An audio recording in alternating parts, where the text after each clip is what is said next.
Hello everyone, আমি পরিণীতা নতুন একটি ব্লগে তোমাদের স্বাগত জানাই। আগামীকাল ছিল আমাদের গ্রামের ঐতিহ্যবাহী 100 বছরের পুরনো কালী পুজো।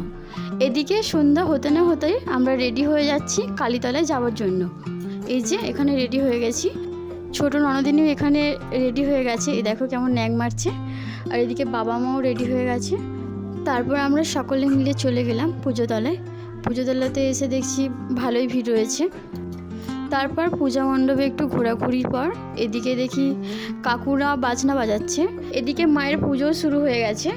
এবছরে 103তম বর্ষে পদার্পণ করলো আমাদের গ্রামের ঐতিহ্যবাহী রক্ষা কালী পূজা। মন্দিরের পিছনে বসেছিল বড় করে মেলা। এদিকে মেলায় গিয়ে দেখি খুব সুন্দর দৃশ্য। এদিকে গিয়ে দেখি নাগরদোলা, বাচ্চাদের লাফানো কী সব জিনিস, গাড়ি ঘোরানো, আরও কত কিছু বসেছিল। এদিকে বাচ্চারা এটার উপর উঠে অনেক আনন্দ করছে, লম্পঝম্প করছে। দেখে আমাদেরই এত আনন্দ লাগছে যেন আমরাই উঠে পড়ি। মেলায় গিয়ে দেখি এইসব দোকান বসেছে, সুন্দর সুন্দর জুয়েলারি। এখান থেকে নিয়ে নিই আমরা দুটো মঙ্গলসূত্র। এদিকে আবার ঘুরে ঘুরে দেখছি কোথায় কী আছে, বেশ ভালোই লাগছিল। এখানে আবার গাছটা পাওয়া যাচ্ছিল, দেখছিলাম। এই যে ননদিকে গাছটা কিনে দিয়েছি একটা, আমরাও একটা করে নিয়েছি।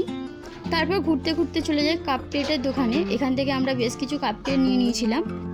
এখান থেকে নিয়ে নিই গোপুর জন্য দু একটা খেলনা। তারপর এখানে আমরা মেলাটা ঘুরে ঘুরে দেখছিলাম। মেলায় ঘুরে আরও বেশ কিছু জিনিস নিয়েছিলাম যা ভিডিও করা হয়নি।